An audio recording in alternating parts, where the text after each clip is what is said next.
everyone.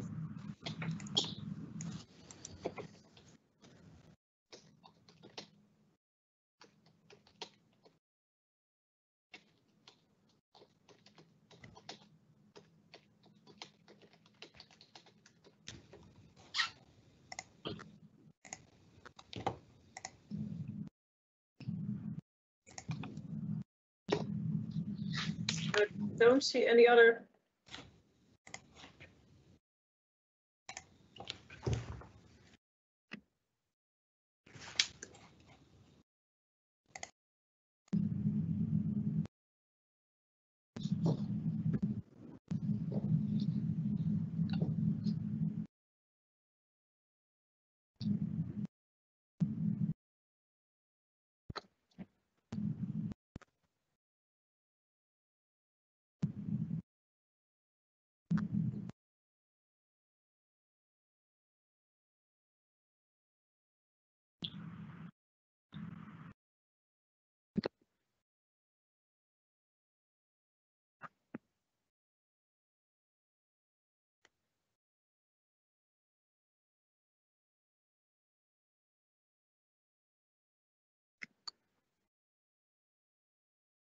Okay, can we start, Krista? Because I see a.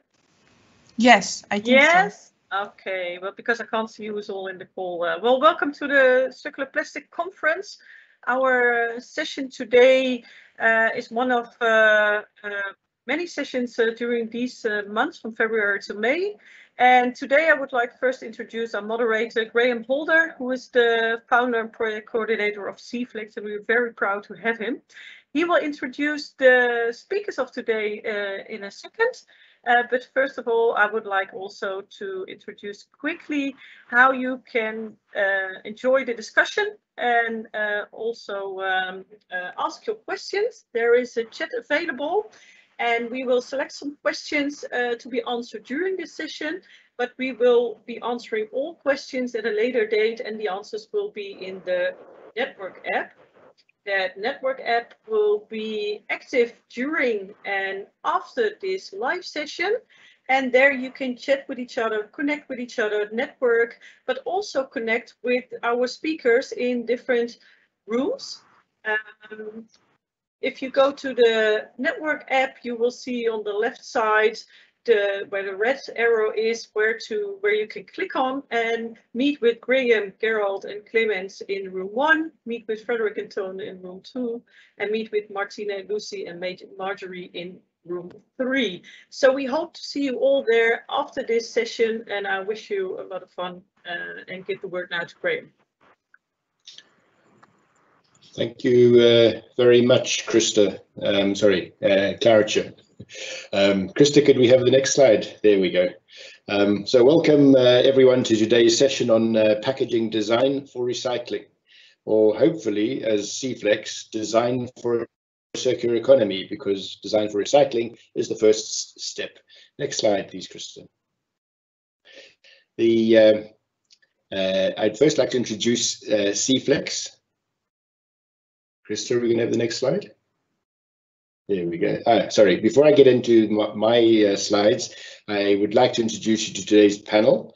We're very privileged to have a full value chain panel discussing the importance of packaging design today.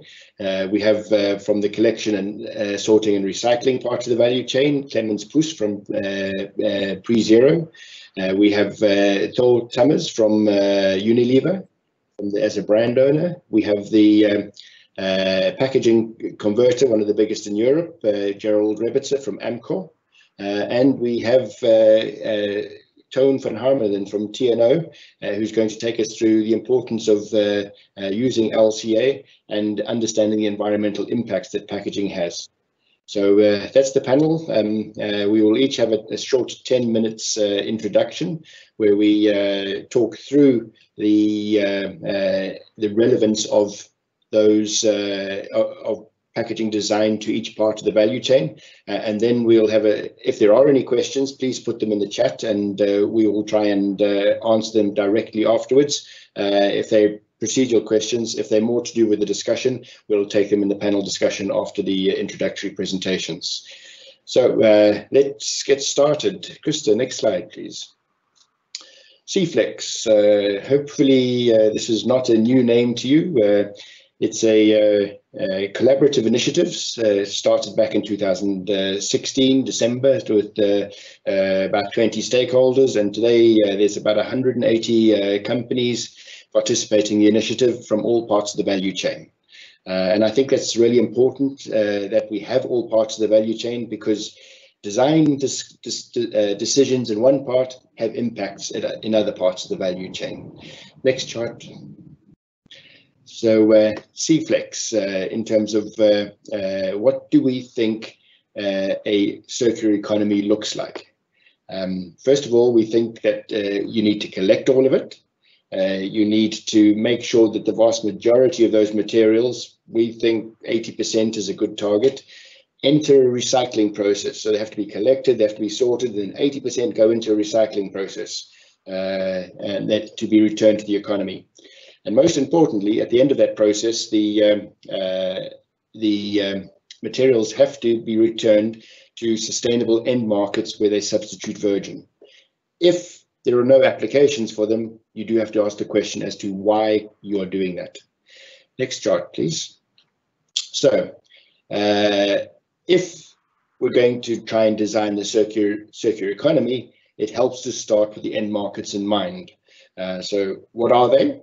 And then the processes by which the packaging will get from the consumer's bin back into a recycling process. And all of these steps will form the circular economy, but you have to ask the question as to whether those are also going to be sustainable. How much cost is involved, and where is that money going to be coming from? Next chart, please. C-Flex has developed a 5-step roadmap. This is what you see here. These are the steps we think we need to go through to realize the circular economy. It's not rocket science. It's quite simple. It's collect it, sort and recycle the stuff you know can be sorted and recycled. If we have materials in the stream that aren't yet designed to be readily recycled, then we need to redesign them where possible to monomaterial solutions for which there are already existing streams. We are never going to do this with everything, so we have to identify solutions and develop the capabilities to sort and recycle the remaining fractions, but also develop the capabilities to sort and recycle the fractions which aren't currently being recycled today. And in parallel with that, we need end markets for all of these materials. It makes no sense to recycle these materials if nobody's going to use them. Next slide, please.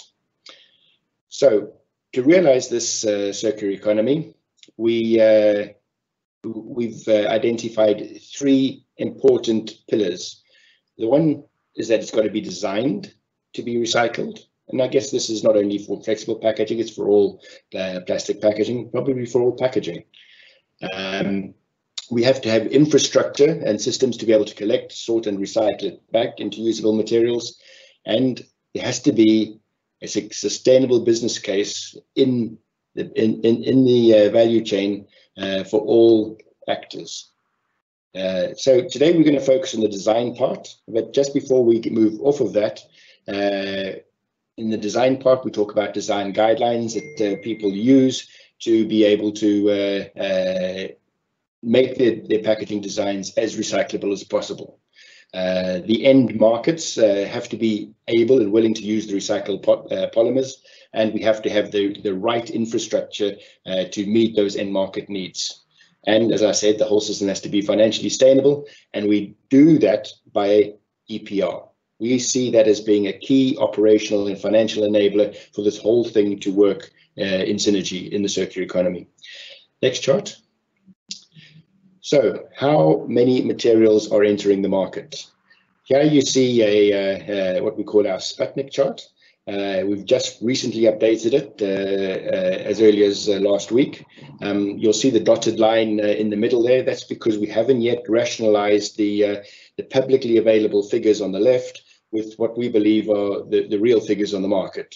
and those 5.6 billion tons per annum, that's the consumer household flexible packaging, and the 4.3 million tons is the consumer non-household flexible packaging. And there you see how much of it is monomaterial in the grey and orange bars up there, and then you see how much of it is multi-material. The monomaterials we know how to recycle. The multi-materials are more challenging and a work in progress, and part of the discussion I think we'll probably have later. Next chart, please. So what Cflex has done and is in the process of doing is looking at all of the end markets, looking at how much recycled materials they are using at the moment. That's the blue column. Looking at the potential upside to recycle more materials into those markets. That's the pink column, and then the dark pink column is the total. So if we look at LDPE, which this chart is for, you can see that currently we're using 1.2 million tons of recycled materials in flexible packaging operations, PE flexible packaging. We believe there's a further 1.3 million tons per annum, with a total potential capacity of about 2.5 million tons per annum. That doesn't take into account some of the non-flexible packaging applications, as you see in the orange box there, which go into injection molding pipes and a few other applications as well. Next chart, please. So the reason why that's important is because we need to, in the circular economy, everything comes back. And we're going to have to find homes for all of those materials, otherwise there's no sense in recycling it. However, while today we're focusing on the design for recycling, we have to remember that packaging is out there for a purpose. It's to deliver the product from the place it's made to the place it's going to be used, normally the consumer. However, to do that, it has a basic set of design requirements which cannot be compromised. What in Star Trek terms they call the prime directive, and we cannot afford to compromise that in favor of making things more recyclable. That just completely defeats the object of the packaging. Next chart, please. So where Cflex has gone in the last 3 to 4 years is we've developed, with the inputs from all value chain players, a set of guidelines which we call Design for a Circular Economy. There you'll see a link to them on the screen, and it's in 3 different parts: the executive summary, technical report, and a sideline summary table. In this process, we identified that there are some areas we don't have knowledge, and we're busy bringing out phase 2. It's a work in progress, and we hope to have that towards the end of this year, or in part, but probably into next year, because there's a lot of testing to be required. Next chart, please.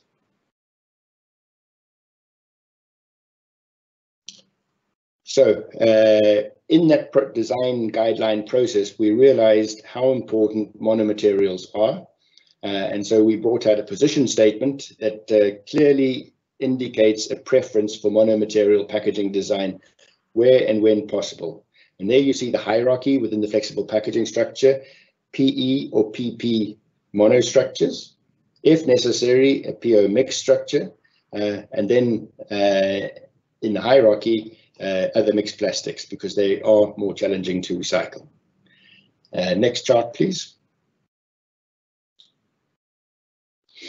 So as we get into the session, I would like to propose 4 what I'm calling design takeaways.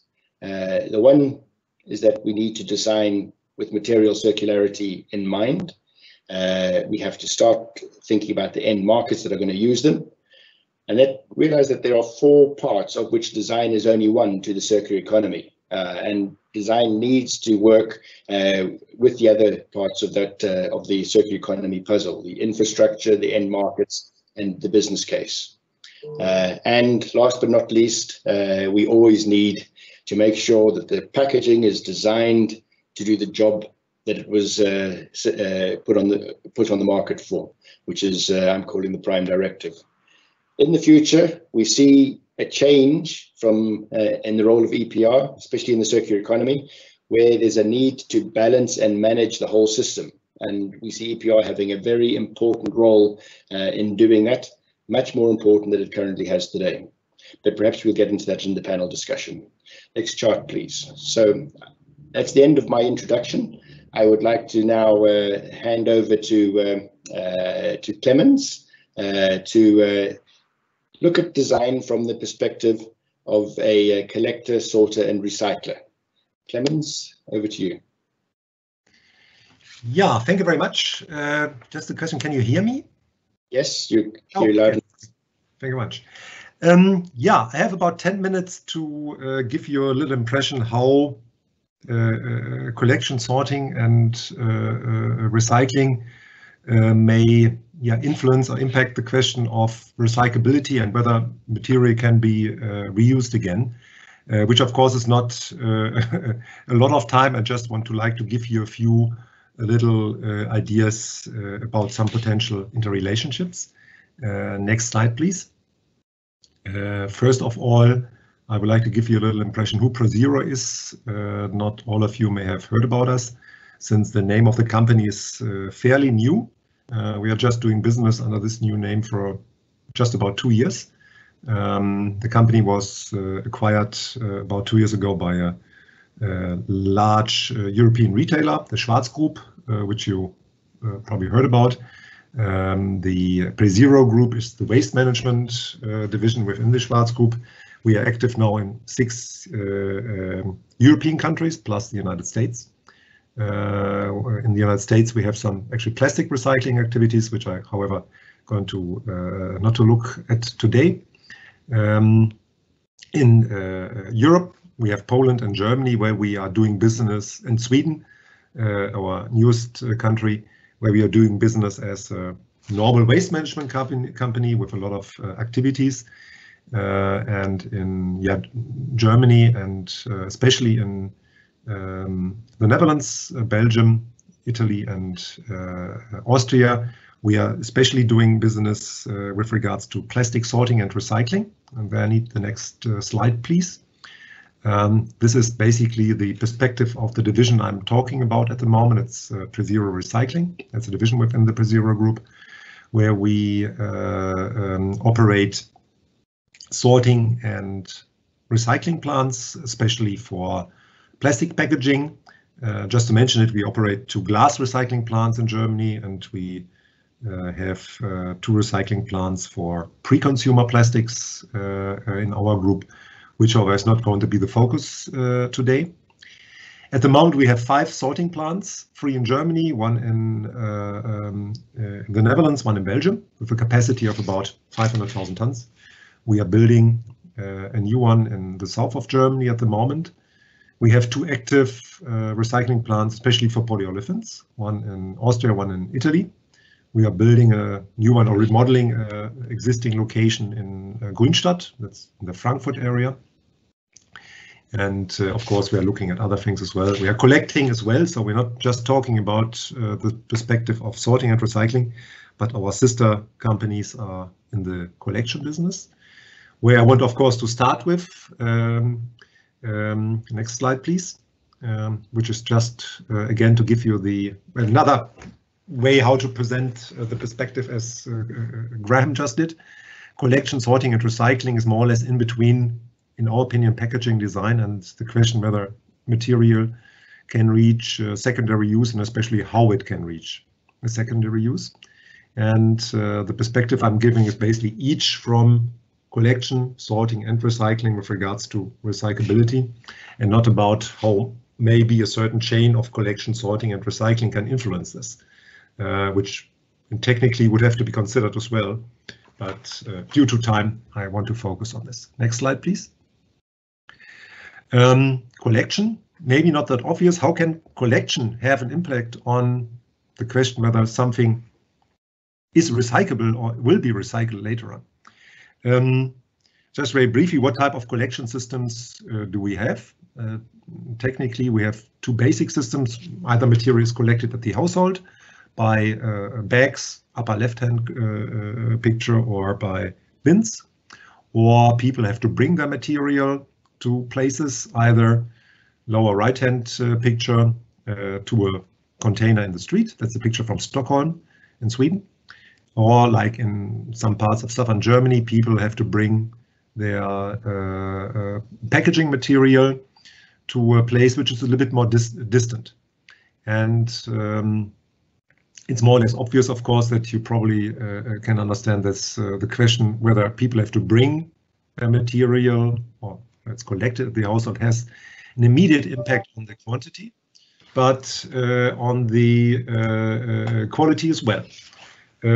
First, regardless of the recyclability, in a container, like in the upper right-hand side, of course, you can more easily put in other things than just packaging. And what I have a picture about this later on, observe, especially when you have a change from a bag collection to a bin collection, which is taking place in a lot of countries at the moment, you sooner or later add other materials to this material. And then, of course, the question is whether and in how far this material interacts with the plastics and the recyclability, and especially biological waste, which you can find especially in bin collection systems, can have an immediate impact on the question whether you later on in the recycling process can use this material or not. Another, maybe not that obvious question is whether people can identify the packaging as plastic packaging or not. For instance, what we see and observe at the moment is that a lot of companies are trying to switch from plastic to paper as a packaging material. Which, if you look at this in a lot of instances, is not 100% paper, but something like a compound. However, if you tell people that they now have paper in their hand and not plastics, although maybe 5 or 10% of this packaging still can be plastics, they probably tend to throw this not into the plastic collection system, but probably in the paper collection system, meaning for the plastic recycling, this plastic is lost, which is one thing, but even for the paper recycling, there's the one or the other paper mill already mentioning that, of course, rejects costs a lot of money. And if you have a compound in a paper mill, this means that the paper is not dissolving that quickly due to the plastics, and that at the end, neither the plastic nor the paper ends up in any type of recycling. So at least one thing to think about the question whether it's recyclable or not, and I wonder in how far the different standards we have with regards to recyclability will sooner or later address this. Other things are that you have, in Germany we call this Drei-Komponenten-Becher, meaning you have a packaging which is made out of 3 different materials like plastic, paper and metals. And if this somewhat equivalent, the consumer has a real choice where to throw it, meaning this determines, of course, the question whether this material ends up in the appropriate process later on. Next slide, please. Most important, however, of course, is the question of the sorting. What is sorting doing? Don't worry, I'm not going to go into too much details, but if you look at or break down the sorting process to the real basics, you only have 4 or 5 things which are happening in a sorting plant. First thing is that you're trying to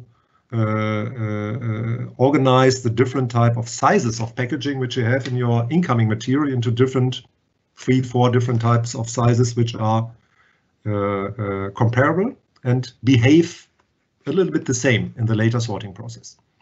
Just to give you an example, most sorting plants sort out materials which are smaller than 20 millimeter, simply because in this fraction you have a lot of biological waste. If you have a packaging which is smaller than 20 millimeter, this is not going to end up in recycling. And according to the German standard for recyclability, all these products are not considered to be recyclable. On the other side of the spectrum, you have films larger than 200 millimeters, which are sorted out right at the beginning and then sorted out by wind, by air. The second technology applied, basically something like a large vacuum cleaner, which is over a conveyor belt and sucks out the films in order to sort out this fraction and have it ready for recycling. Other systems which are applied are, for instance, metal, magnetism for metal packaging and non-ferrous metal, and then at the end you have basically light optics, near-infrared technology, of course, which basically uses the propensity or the Eigenschaft, the propensity of the plastics, that if you look at something with light, usual light, if you look at something, it has different colors. If you look at something with near-infrared, material reflects differently, different polymers reflect differently, and computer systems and nozzle systems are able to blow out different polymers if they are identified in a sorting plant.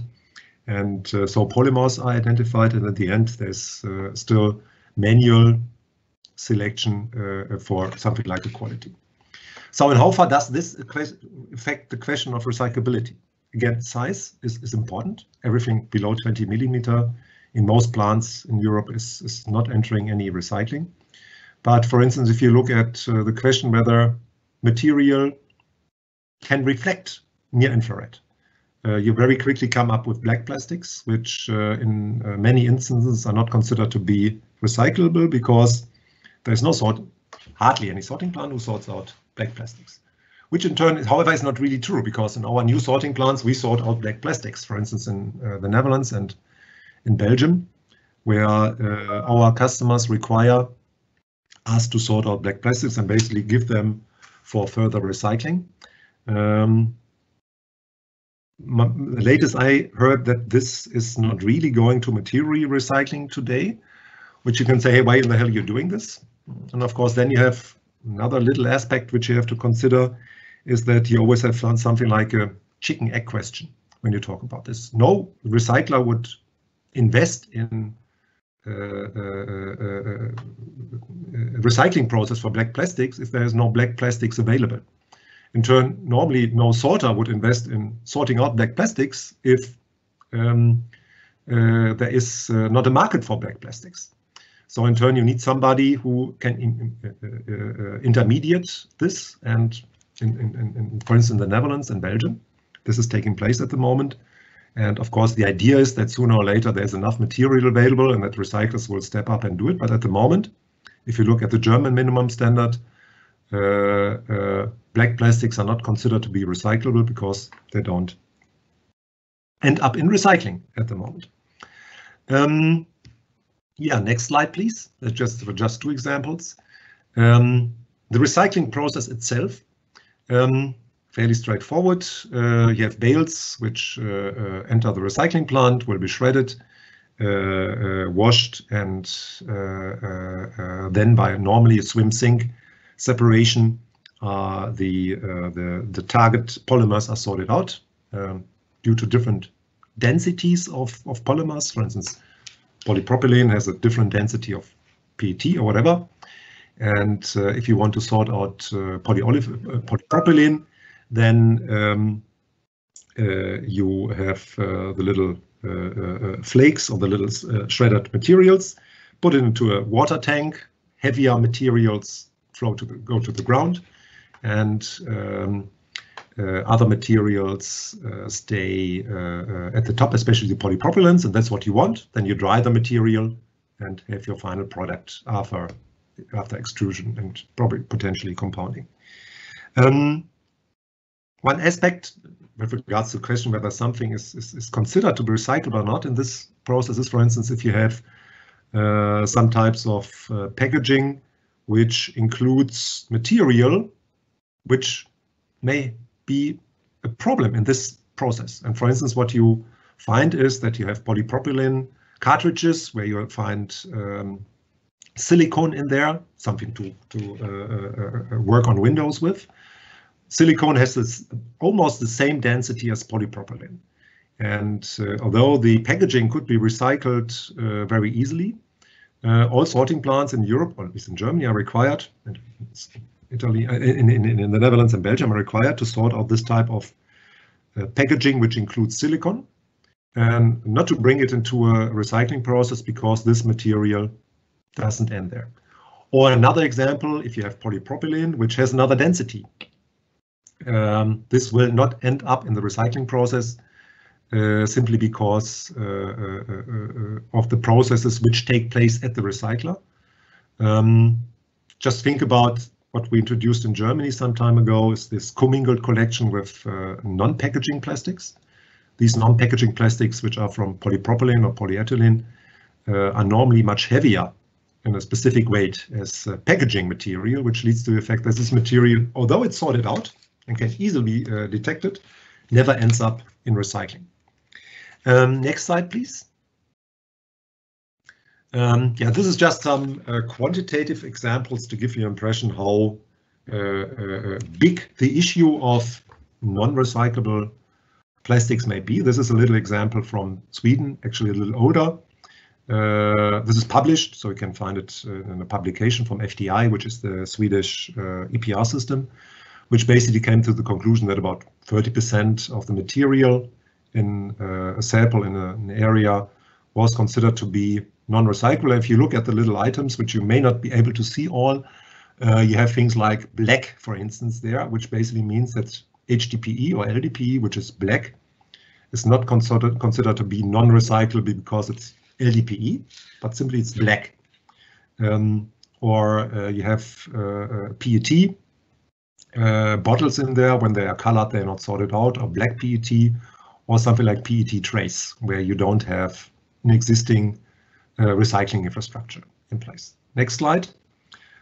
Just to give you a comparable impression, that's a study which was conducted in 2016 and published in 2017 in Germany, which just tried to find out in how much material we can raise out of the sorting processes if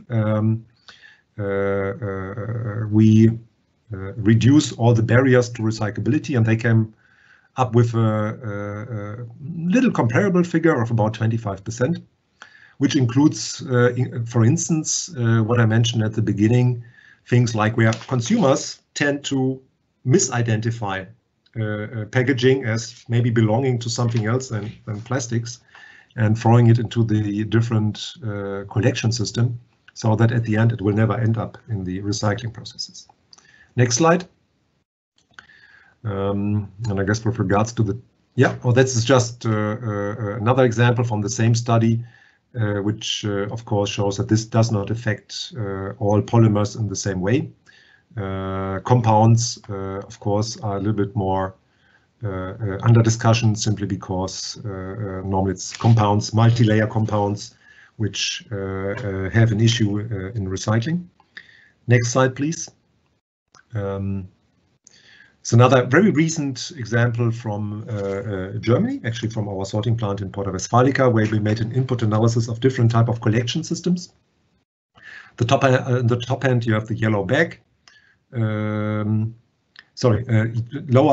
low end is the yellow bag. Top line is the yellow bin, and in the middle is the commingled collection system, which you can find in our area here as well, which shows you that there are different contents in these materials, in these collection systems. And sometimes you have material in that. This examples, we didn't have that much biological waste, which is positive, of course. However, the red bottom residue would consider this. So, and especially if you look at the area textiles or electro, so you have an impact either because of fire risk, if you have batteries in there, or textiles. You quite often have textiles which are made of PET, and sometimes PET near infrared detectors detect textiles to be PET as a bottle, which in turn means that you get problems with your recycler later on. So collection to some extent has an impact. Next slide, please, which is, I think, my final slide, where I have to thank you for your attention. I hope it's going to be my final slide, and I hope I didn't thank you, didn't take too much over my assigned time. Thank you. Thank you very much, Clemens. Yes, we did run over a little bit, so we're going to have to speed up. Sorry. For panel discussion. I seem to be having an echo, I'm not sure why, but so you can hear me, Krista, can you? Yes. Yes. Okay, so I've got a thing saying unmute your mic. So let's move on to the next session. So you've heard about it from the end of life perspective. We're now going to move to the people who put the packaging on the marketplace in the first place, the brand owner. And we're very pleased to welcome Thor to the session. Thor, take it away.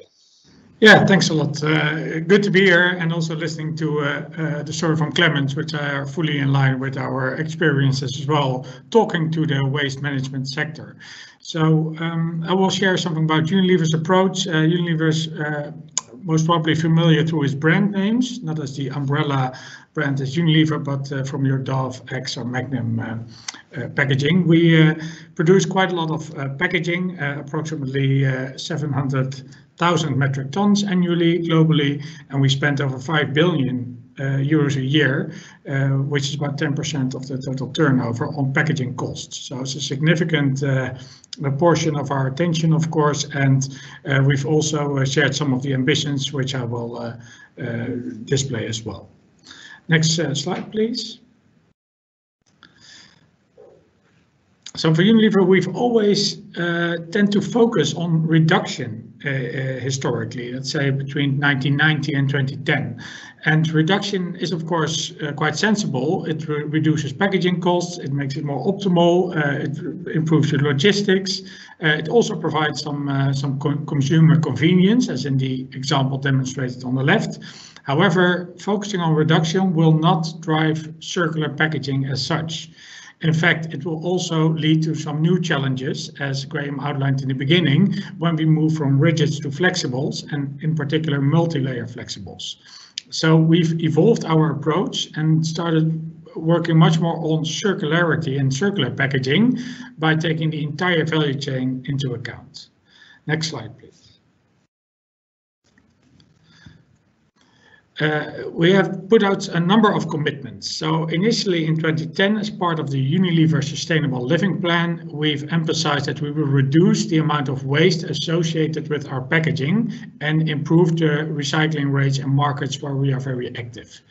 But in 2017, we really took the different approach, and we committed that all of our plastic packaging should at least be sustainable, reusable, recyclable, or compostable. And compostability or compostable packaging is mainly focusing on the tea business, where tea bags are ideal if you change them towards PLA or biodegradable packaging. So that's only minor fraction. The majority is recyclability. Later on in 2019, we put out some additional commitments, and we've committed that we will reduce our virgin plastic packaging by half by either switching to sustainable substitutes or use PCR, so recycled content in new packaging instead of virgin plastic. And we also committed to help collect and process more plastic than we put on the market. And this is especially relevant. At the time, it got a lot less attention than we thought it would, because it emphasizes that we will take a bigger responsibility than our direct circle of influence. It's not about only pack design, it's also about the value chain and collection schemes, and we need to work with players across the value chain to achieve those targets. And the SDGs, the UN Sustainable Development Goals on the right, are the ones that these commitments are contributing to. Next slide, please. So for the recyclability, we go beyond our technical recyclability of packaging design. And I think Graham and Clemens especially also outlined these various steps. Do we think about collection schemes? Are collection schemes in place, and are they widely available? Which is, for instance, on the collection of flexibles is quite different, but also various types of plastic packaging are collected differently across markets, and sometimes infrastructure is completely absent. when packaging is collected, is it sortable? Can it be sorted? And by coincidence, Clemens put out the example of detectable black or black packaging, which is often not sorted out properly, whilst at the same time, black plastics offers a great opportunity to increase the amount of recycled content. So ideally, you would like to see that sorted out and use a high percentage of PCR in new plastic packaging. So therefore, we initiated projects to develop new pigments so that they can be sorted out, which was the new version of the carbon black pigment. And all our X bottles are now using a detectable black pigment, so they can be sorted out with the current technologies in a normal sorting plant. But flexible packaging isn't sorted out often as well. So even if it's collected, if it's not sorted, we will never get to the recycling stage. But if you are in the recycling stage, are there proven technologies also at scale available in the market to process your plastic packaging? I think the example here is for instance on polystyrene, which differs across markets. Sometimes it is recyclable, or there are technologies, sometimes it isn't.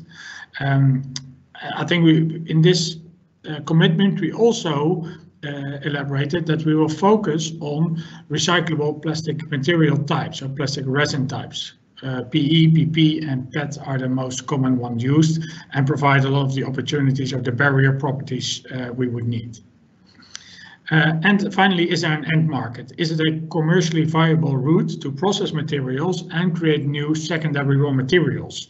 And this is the EPR scheme is needed to fund the gap between what is currently put out on the market as a new secondary raw material to be processed compared to virgin plastic prices.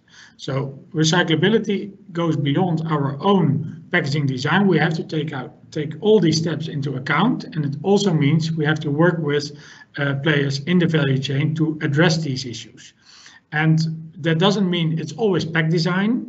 Sometimes we feel there's a lot of opportunity to invest in advanced sorting technologies and working with sorters to see where's the business case to sort out a better stream. And sometimes it's about recycling technology as well. Next slide, please. So as I said, it also goes beyond material circularity. When packaging is recyclable and the material can be processed, we're not there yet. So if you look at our own targets, we of course want to reduce leakage into the environment, which says something about what type of pack design should I use in a specific market or for a specific product, and also the resource efficiency. But greenhouse gas emissions are also a key target for us. And you can imagine that the environmental impact of using different packaging designs that lower your shelf life, so it lowers the product durability, have a negative effect. So we should find the right balance between packaging and the way it's being processed throughout the value chain. So also to the retailer, to the consumer, how long do they keep it in stock, how do they use it? What are the sizes we would need? So we take a look at all these instances, and that's why we also have different pack formats for the same product. For instance, in soups, we have soup in cans, which can last very long, so ideally to store. But we also have soup in multi-layer flexibles, and we have soup in Tetra Pak in packs. It depends on the use. But we try to do that across all products and across the entire value chain. Roughly for Europe, that's about reviewing 20,000 products. So it's quite an effort. Next slide, please. So finally, when packaging is recyclable and it can be recycled, we often have to deal with downcycling, which means the product or the plastic packaging that goes into the recycle process ends up as a lower quality form, which can be used in a variety of appliances. So it's excellent that we do that, but the quality is less, and therefore it's difficult for us to use that output as new input for packaging. So there's a lot of, because of the focus on quantity, on volumes, getting volumes to the system, ensuring you meet your recycling targets as an EPR scheme or as a country. We lost a little bit sight on the quality. And I think that's where we need to focus our attention and make sure that recycling improves quality, knowing that that will also improve the value of recyclate, of recycled plastic. And because the value increases, it becomes more attractive, and there seems to be an opportunity to create a business case for high quality recycling. And it doesn't necessarily have to be product to the same product, but in terms of applicability, it can be much broader. There's also upcycling, where we use innovative recycling technologies that can cope with a majority of mixed plastic waste, and then use, for instance, chemical techniques to improve that quality. There are lots of different challenges in that field, scaling up, energy use, yield, but I think there's a lot of opportunity as well in clean tech to make sure that we can use or reprocess packaging materials to a high quality, up to virgin, so that we can use it in food products as well. Because of food safety, we of course need to adhere to those standards. So this, next slide, please. Yeah, to summarize, we'll look on recyclability through the entire value chain. We need partners across the value chain to make sure we basically improve our existing portfolio towards a portfolio that is fully recyclable or compostable or reusable. We believe that by 2025 we can come a long way and make sure we really improve those numbers from low 30s across EU to high 70s towards 80. So I think there's quite an ambition and a business involvement, government involvement, knowledge institutes that need to work together to achieve those targets. Thanks. Thank you very much, Thor. Yeah, it's having worked for Unilever in the past, I realize how big the challenge is to make all these things happen. We can't see the chat from the meeting, so I'm assuming there's no pressing questions, otherwise somebody would have told me. So what we're going to do is move ahead. Unfortunately, our next speaker, Gerald from Amcor, so if we can go to the next slide, please, Krista. Has seemed to have an internet outage at his house, so we were going to skip ahead to Tone and deal with Tone's presentation first, and then we'll come back to Gerald afterwards in the hope that he's managed to rejoin. Otherwise, we'll go straight into the Q&A session. So if we can skip ahead, Krista, to Tone's presentation, then Tone, is that all right with you? Yeah, that's fine. Thank you very much. Of course, we can. I see that there is a technical issue because the participants cannot see the Q&A chat. So I asked them to ask the questions in the network app environment. So if you want to raise any questions, I'm very sorry, there's a technical issue. But if you want to raise any questions, please use the network app environment. And then Great. I will go to Tone now. We are running a little bit behind schedule, Tone, so if you can, if you could speed it up a bit, that would be much appreciated. But, yeah, I will do my best, Graham. Thanks for the opportunity to present here. Yeah, I think the title should be in the slide. Maybe you should press a button, Krista. Yeah, thanks. So, life cycle assessment of flexible packaging, and I want to look at some of the options for sustainable flexible packaging, and then also see what are the consequences for design. Next, please. And here on the right, you see the CO2 footprint of flexible packaging, a mixture of PP and LDPE. And just to have a feeling of what we are talking about. And you see that in dark yellow, about 2/3 of the footprint is related to the polymer production. So the extraction of the fossil fuel, but also then making the polymer. And then you see a few smaller chunks on article production, on transport, and then finally in blue, the end of life, and that is a little bit bigger. So you see that a lot of the footprint is related to this polymer production. So, and that leaves kind of 4 options for more sustainable, flexible packaging. And I will look at the 4 and then in the end, tell about the consequences for design. Yes, next, please. So the first thing I would like to look at is packaging functionality, because, well, like Graham was saying, it is packaging for a purpose, and that is, of course, always important. And when you compare on average the flexible packaging footprint with the product that it's containing and protecting, then it's on average in the range of 1 to 4% of the CO2 footprint of the product. So that means that if protection is effective in the sense that it avoids some product losses, decreases shelf life or whatever, in the order of 4%, then already the net impact of packaging is neutral or positive. And that's good to know. And you see an example on the right side. You see Gouda cheese coming from the Netherlands, of course. And you see that the packaging is about 0.5% compared to the footprint of the product. And in this case, it's a very, let's say, CO2 intense product, so therefore it is relatively low. Okay, the next slide, please.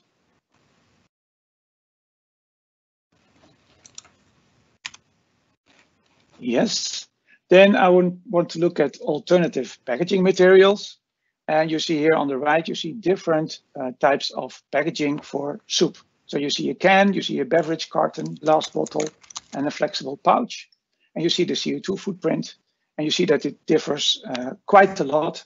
And you see that the flexible pouch is one of the lower ones. And but well, just to show you that the material is of course important, but what also comes out of this picture is that, let's say, the material weight, the weight of the package in the end is important.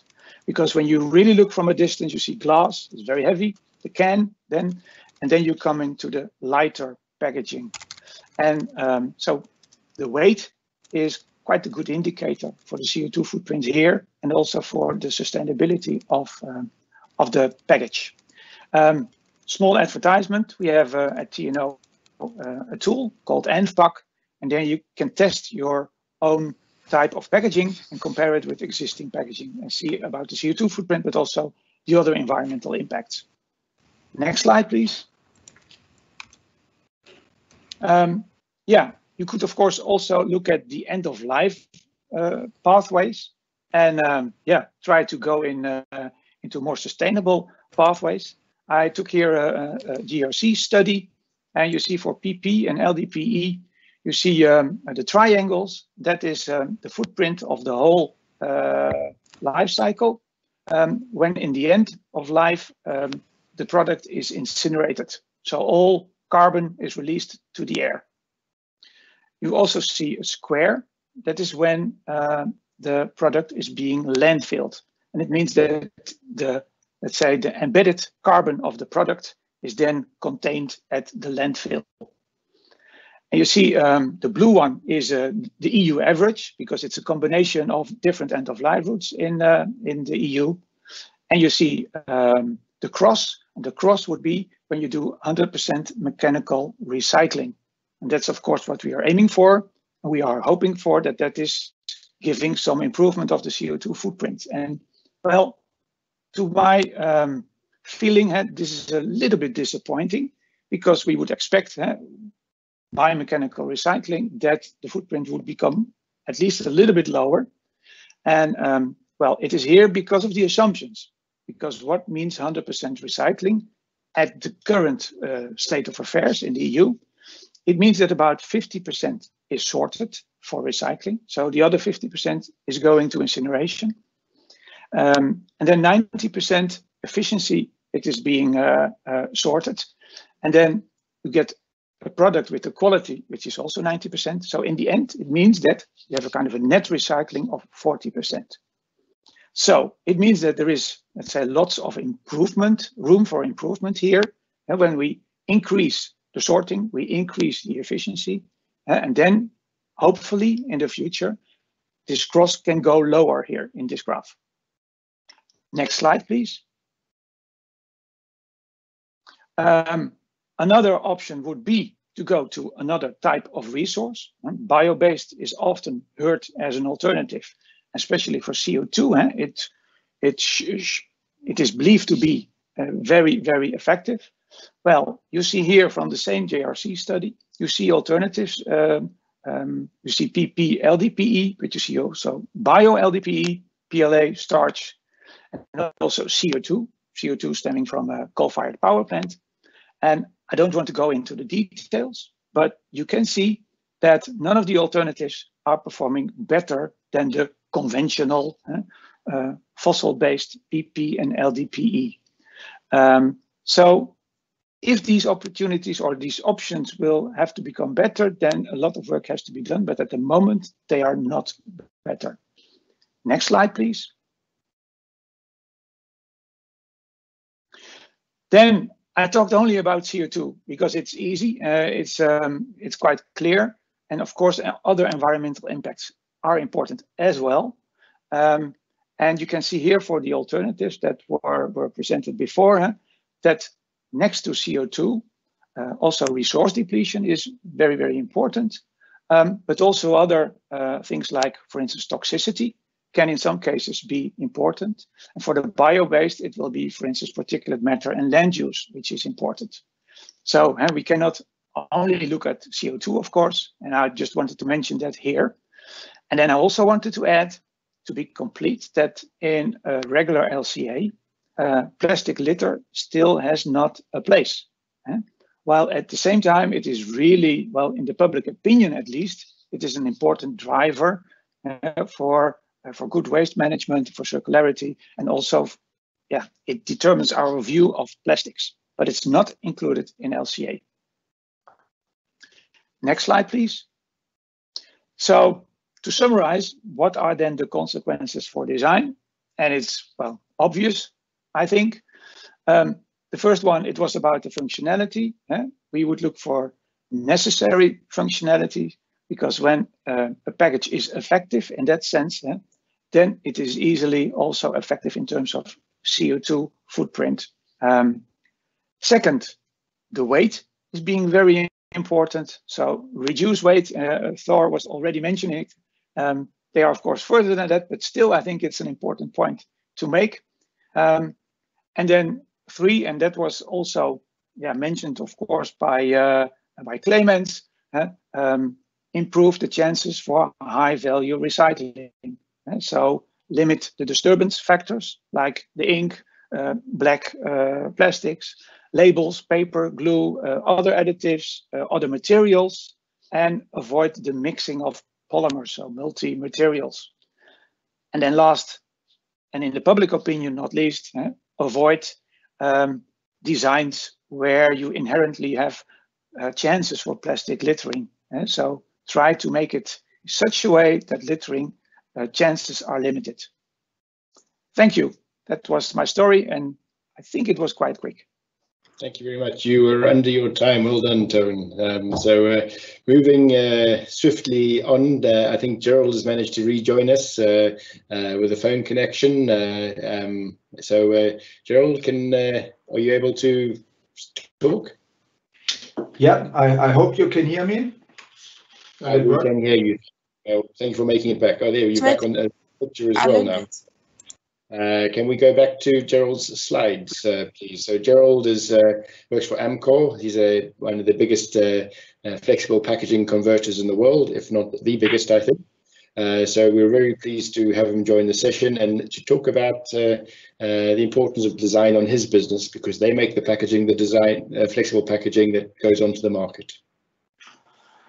Yeah, thanks, Graham. Hello, everybody. So sorry for that. I hope it will work. Apparently, I have an outage with the internet provider, which is actually the first time since we started the pandemic. I'm talking to my computer for 1 year now, basically, it feels. So I hope that doesn't disturb it too much. Yeah, you can go right on to the next slide. As Graham said, actually we are the biggest flexible packaging company. I believe we're actually the biggest packaging company globally. We have around 50,000 colleagues globally and around 250 production facilities around the globe. What we make or is more expressed by our customers, there's a snapshot of some of our customers there, but basically we make packaging for fast-moving consumer goods, for medical, for pharma, home and personal care. You probably use some of our packaging every day. And like Graham said, what we make mostly and what we focus on in Europe and also globally is flexible packaging, where we use plastics, paper, and aluminum, the base material that are used in flexible packaging. Then in North and South America, we also do rigid packaging, which is rigid PET bottles and other HDPE and PP containers. And then globally also some folding carton and capsules, which is again more material. So, but overall, we make packaging. I will focus now, because we're talking also within a European scope, really on flexible packaging. Next slide, please. If we look at that, we also, like many others, made the pledge around making all of our packaging recyclable. I think it's fantastic. I would even say that this is mainstream today.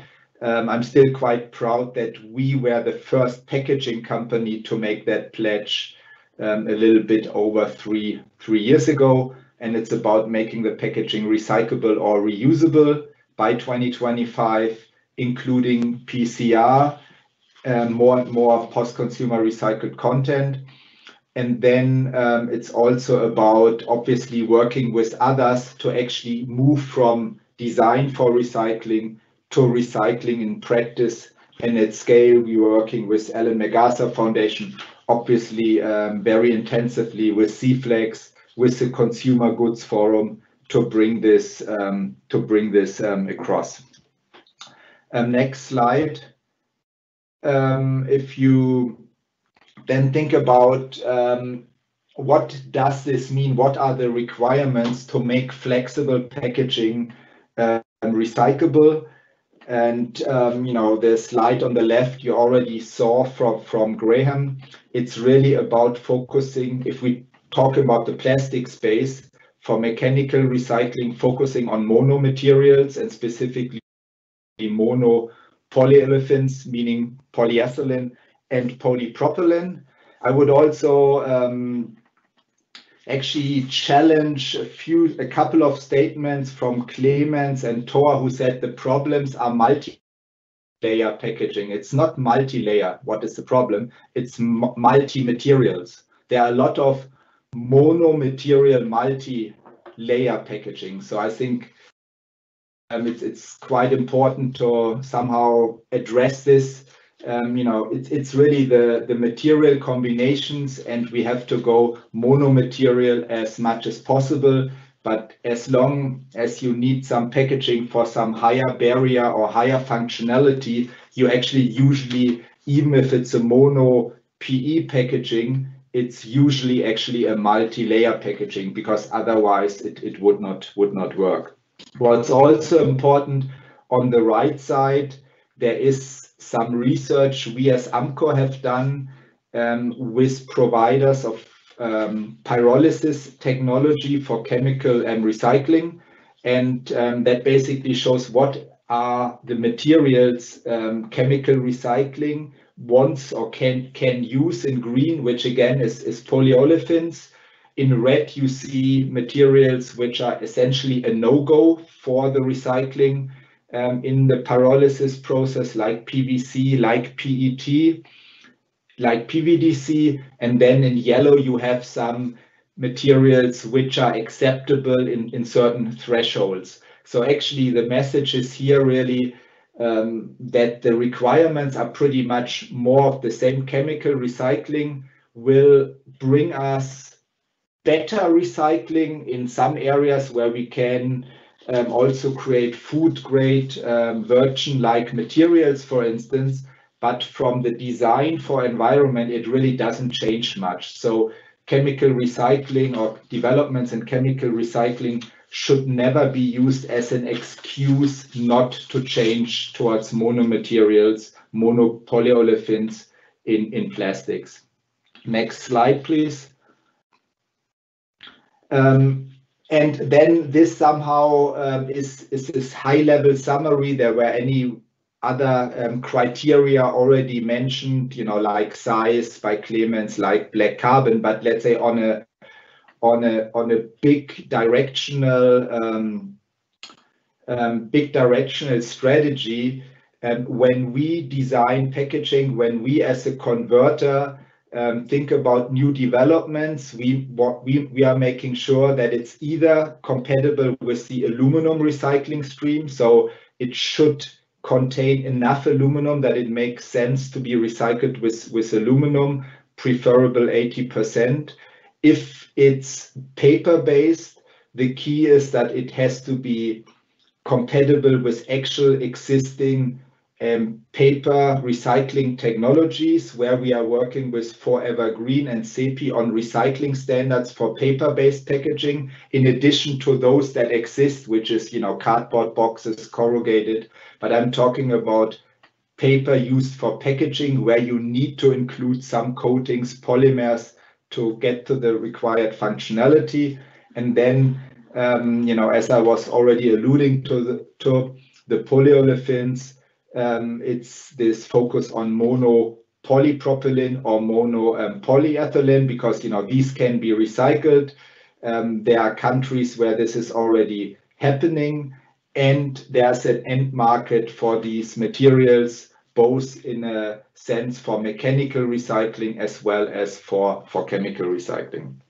And just to also stress this, this is what we are working on by 2025. So any new developments, these are, let's say, our guiding principles, and also existing materials which do not yet comply with such requirements.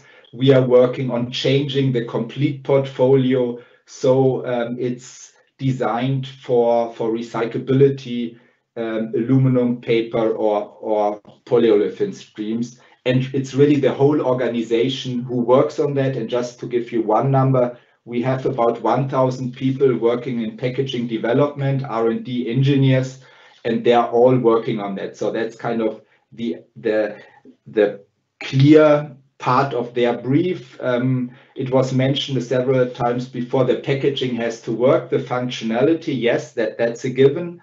But at least for Amcor, it's now also a given. It has to be designed for recyclability, and then we optimize along those lines. Next slide. Obviously, there is always the question, is that really possible? Where are the limits? I think we have shown with the retort pack for pet food that it's doable even for the most challenging applications. So this needs to be a heat-resistant pack for retort food. On the left side, you see the standard pack, which is a polypropylene, aluminum foil, PET-based packaging that meets the functional requirement, but that is not recyclable with any given technology that exists at scale. And on the right, you see the new pack, which is a mono polypropylene pack, more than 90% polypropylene, obviously with some tweaks. It's not a simple polypropylene film. It has some layer, some barrier coating here based on Cyox, which does not inhibit recyclability. And that way, we are really working on the conversion. And I would also like to stress that here on the top right-hand corner, you see that actually that conversion does not lead to a higher carbon footprint, but actually to a reduction in the carbon footprint, even if you just take cradle to gate, if it's then recycled, obviously even further. So because essentially, like Ton actually showed, focus on polyethylene and polypropylene, these are the lowest carbon polymers. And with the right technology, with the right innovation, you keep the efficiency. It's not that you need to use 10 times more material. You keep the efficiency and you actually reduce the carbon footprint further. Next slide.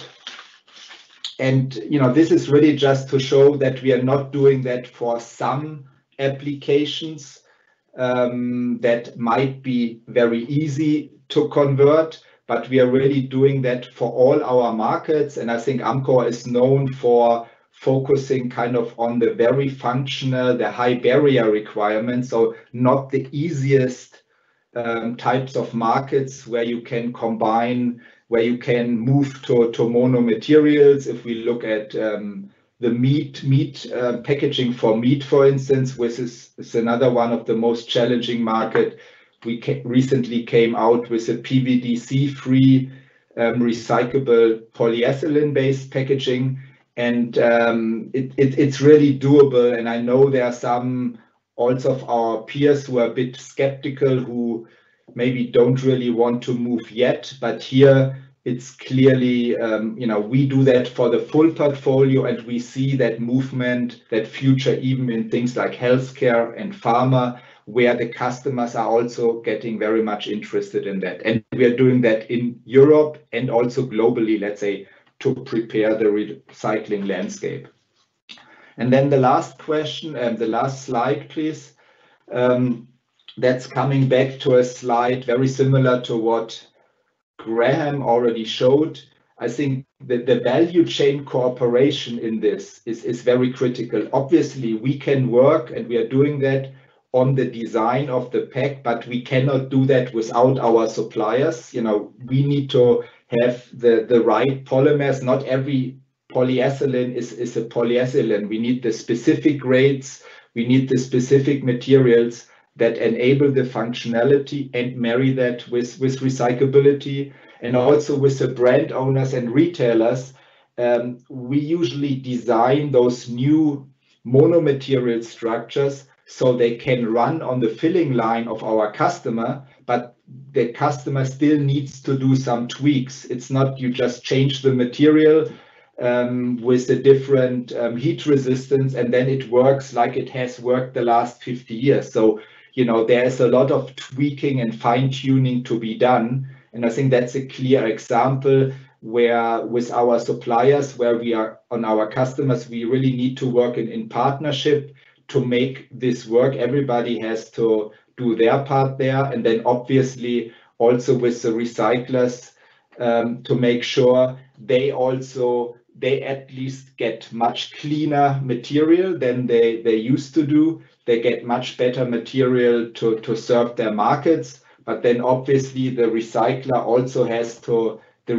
sector also has to develop to include additional materials, like if I say polypropylene films, which are not collected in many countries yet, but include that in the collection and recycling system to enable that we move from design for recycling to recycling in practice and at scale. And CFlex, with more than 180 stakeholders, is kind of a prime example where we make that value chain cooperation happening. Thank you, Graham. Thank you very much, Gerald. And Christopher, can have the next slide. I think we have about just over 15 minutes left for some panel discussions. And Chris, I don't know whether you've got a way for us to see whether there are any chats and any questions coming via the chats in the networking app. But no, not yet. But I will actively ask people now to share. So let's. But probably you can just start with some questions you had for the speakers, and I shortly show people how they can do that. How they can do quests. So if you're in the networking app, the environment you all went in to join this session, you see here above, you see a little mark. And if you click on there, you can post a request. And just here you can type anything you want to ask to one of the speakers, and then you can click on send, and then you can send your thing. So I will now leave the floor to Graham and the speakers so that they can have a discussion among them. Great, thank you very much. This is the panel session. We'd hoped it would be a little bit longer than that, but we had some technical difficulties. So let's kick off with a nice general question to the panel.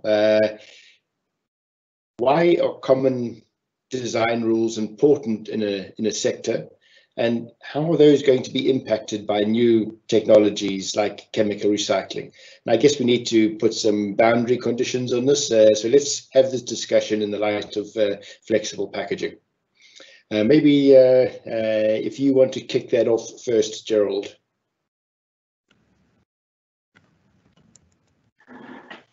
Yeah, I think, you know, like I think if we talk about specifically flexible packaging, but also other areas, I think we can learn from the past. You know, if you think about the very successful recycling of PET beverage bottles, there, you know, many years ago, there was a standardization taking place because you can make those beverage bottles also from PVC, polycarbonate, or even combinations of materials.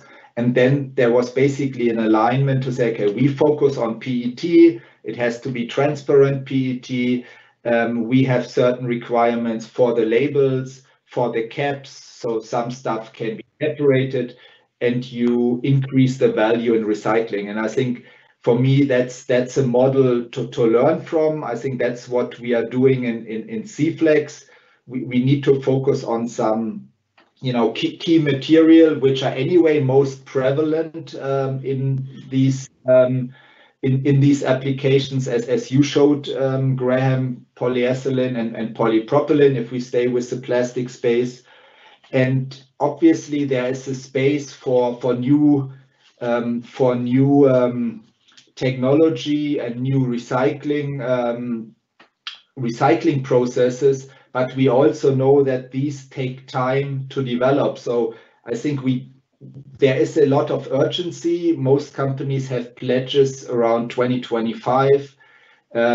We have legislative targets by 2030, where everything has to be recyclable. And I think there we cannot rely on a technology that does not yet exist today, because it will not be ready. And in that sense, I think we know where we want to go. I think we have a pretty clear picture where the future will be. And like I showed, there's also a fantastic overlap between requirements for mechanical and chemical recycling. So for me, the key is, yeah, implement what we can. Future technology can certainly improve that, but we have to start this. We are already doing it, but we have to start this transforming of the materials, transforming of those packages, you know, today, and we cannot wait for a technology to solve it for us. Great, thank you very much. So same question, but are the rules going to change with new technologies and new solutions, and how might that impact your designs? Yes, I think that definitely is the case. And first of all, I think the designs and working on standards is really helpful for, especially for international companies. And I think even if you're very active in a specific market, the back end, your approach is also very international, as the examples also show of the companies involved in this. So having European standards, for instance, is very helpful. But secondly, what will change is that we are now focusing for mechanical recycling often on purities and the same type of plastic resin in a bale. But for chemical recycling, we have the opportunity to look a little bit less towards that, but really identify the substances of concern and take out materials or ingredients, or how would you like to call it, that will provide a difficulty in that for that specific process. So that will allow a lot more flexibility for what should be in there, that something you would need for your packaging, but because it's not an issue in a later stage, that will provide some opportunities. I think that is also the case for multi-layers but single material. That is still the downcycling part is still the challenge which the chemical recycling can solve. So the design guidelines will definitely change, but I also agree that the general move for 80% of the portfolio to mono material is something we should continue, and we should really focus on the low-hanging fruit, which in this case is collection and sorting. A lot of flexible packagings aren't collected and sorted in the first place. So there's a lack of incentive now to make that change for some companies. And I think we should definitely make that change and then can also advocate for a broader collection and sorting of those flexible packaging. Thanks. Emmons, you showed in your presentation a potential 25% improvement. These are obviously applying the design rules to more monomaterials and more easily identifiable, sortable and recyclable structures. What happens if the design rules change? What's the impact for a business like yours and things like chemical recycling? How do you see that impacting your business? These are basically two questions. First, of course, the question how far changes in recyclable design are going to impact our business, and then the question of chemical recycling. As we start with the first question, it's fairly easy. We have what we work, which is our highest directive, how you call this from Star Trek, is that we have to reach our recycling targets, our quotas. This is important. For instance, in Germany, you have the rule 50% of all collected material has to go to material recycling. So in case we have more material which can go to material recycling due to a change in design, the easier it is for us to reach these objectives. And of course, if we can, we try to be higher than this. But at the end, of course, you have costs with different types of fractions, and the more valuable materials you have, the better and the easier you can reach those objectives. And this is very clear in order to see the immediate value out of this. The question of chemical recycling, of course, is a bit more complex, since it really depends on the requirements from the chemical recyclers, which will be put into the market. So far, for us, it is important that we have, with regards to the output of our sorting plants, standardized products available, which where specifications apply to, which are not only valid in one country, but potentially accepted all over Europe. And if a recycler hears that we have fraction 310 or 550 or whatever, that he immediately knows what type of product we are talking about.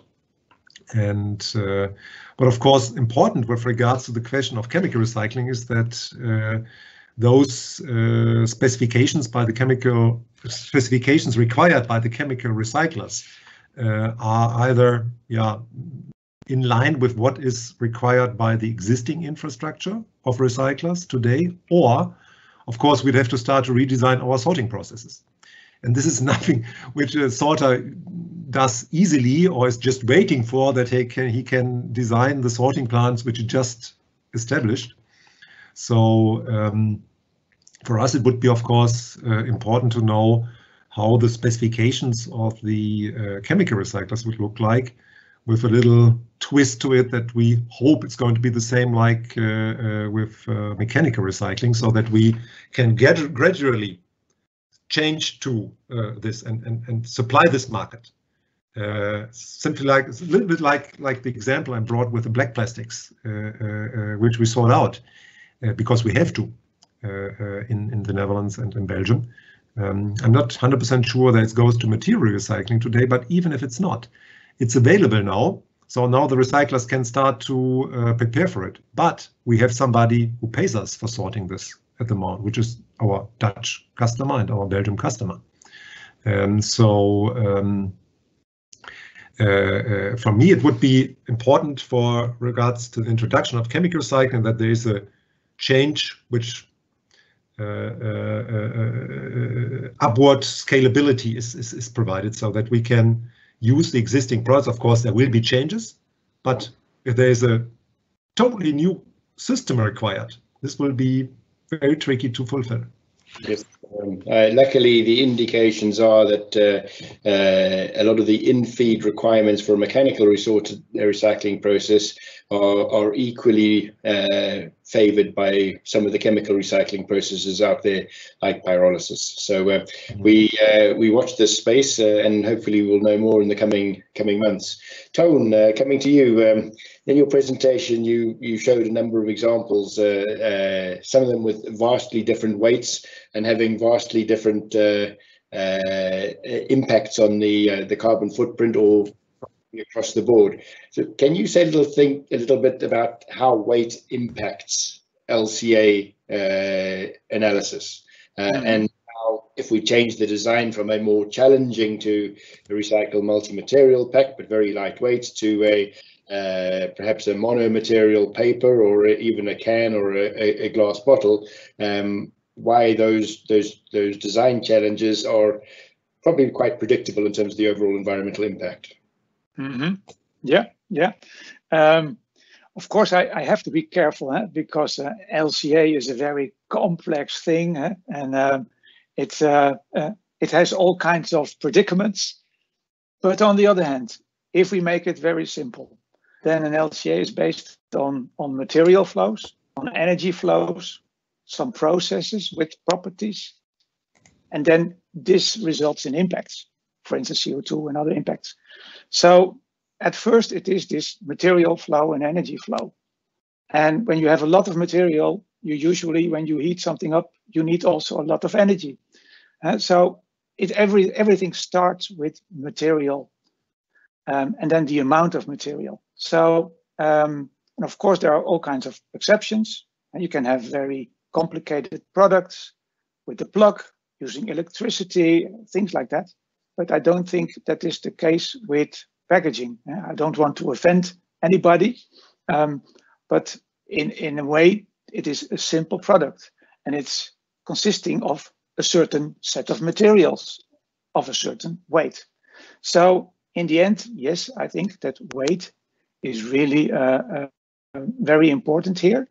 And of course, you can switch to a material which is, for instance, very energy intensive.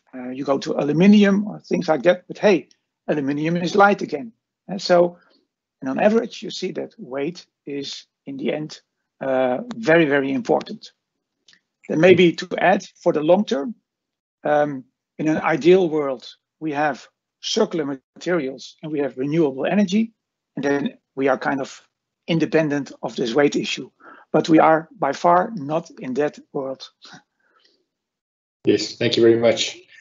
We have some questions from the chat, and we don't have very many minutes left. So in terms of, there was one about accepting metallized film in packaging that's designed for recyclability. I would just like to refer back to the CFlex design guidelines, put the link up earlier,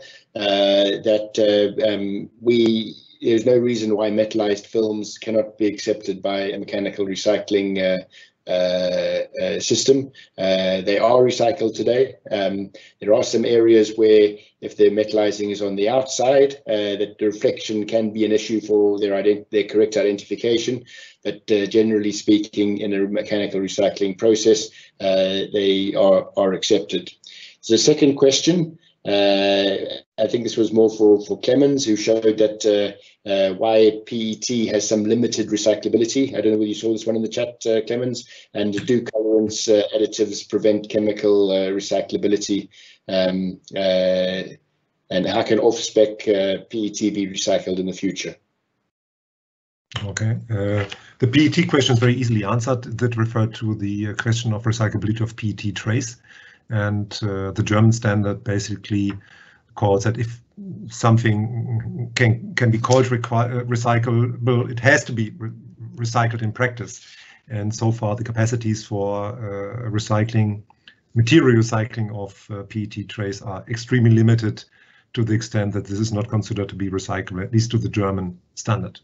Of course, if you're always allowed to show different, so if you know something as a producer or as an EPR system, you are free to show it and then it's going to be accepted. But so far, the general perception is that there is no real recycling taking place. With regards to the chemical recycling, of course, the question with the specification is the question, what types of things can be a problem for the chemical recycler? And of course, I don't really want to go into the details of this because I can't or shouldn't. But there are certainly some, let's say, some things which could be a problem for a chemical recycling. Some elements which in the process itself, since it's a high pressure process which breaks down the polymers to monomers, could yield to problems. It's probably specific to each process by each recycler, but there may be some elements, or let's say some polymers which could contain certain elements which are a problem to the chemical recycler. I wouldn't be too concerned about specific polymers which could be a problem, because if they are detectable by near-infrared separation, the sorting plant can easily adjust to this. So if you say you have a mixed plastics which can be taken, and for some reason, just to take some unspecific example, polyethylene cannot be used in a chemical recycling process, a sorter can easily sort out the polyethylene to bring it someplace else. So this shouldn't be a problem, but I'm pretty sure there will be some things which a chemical recycler will not like. But I'm pretty optimistic that a sorting plant will be able to deal with this problem. Great, thank you very much. I see we're at the end of our session. There are a few more questions, and I have loads more questions, so I'm very disappointed we didn't get to have more of a discussion, but that's life. We are going to be going into the networking session after this. So if you do have more questions, then you can ask them in that forum, and most of us will be in one of those rooms that were presented earlier. Claudia, are you going to take us through the next steps? Yes, I will. Thank you very much for moderating this session. We are very delighted to have you today, but also all the speakers. Thank you for your content in this session. We're not done yet, as you said. First, I'll make some commercial announcement, because this program is part of a lot of sessions, as I said in the beginning, and we're now on March 3. This was the Design for Recycling session. But in April, we will have a few more sessions, and then the final closure session in May, where we also present all the lessons learned from the previous sessions, and we want to look ahead with you and see what we need to make the next steps together. Now, in the sessions in the beginning of April, we will have some other speakers and moderators. They can be found in the next slides, but the slides will all be shared in the network app, so I'll just leave them to show you. And the network app is what Krista just showed you, where you could send your questions. There you can also connect, ask your questions. Again, we will be answering them, if not today, then the coming week. You can say hello to people, you can make appointments, and you can also go to the rooms I've just showed in the beginning to go ahead with the discussions. We just started, as you said, Graham. There will be 3 rooms. You can click on it and join. Please do so. Stay there for the coming hour. We will be attending these rooms. In room 1, you can meet with Graham, Gerald, and Clemens. Meet Frederick and Tone in room 2, and meet with Martin, Lucy, and Marjorie in room 3. And there you will be able to ask your questions, and I hope to see everybody there, and thank you very much again for this session. and we'll close. Thank you so much. I would also like to add my thanks to the panel for their presentations, but also for their inputs into a very abridged Q&A session. Apologies for this, but hopefully we can have some more questions in the networking session. So with that, I'd like to draw the session to an end and hopefully see you on the other side in the networking session. Thank you very much. Goodbye. Thanks. Bye.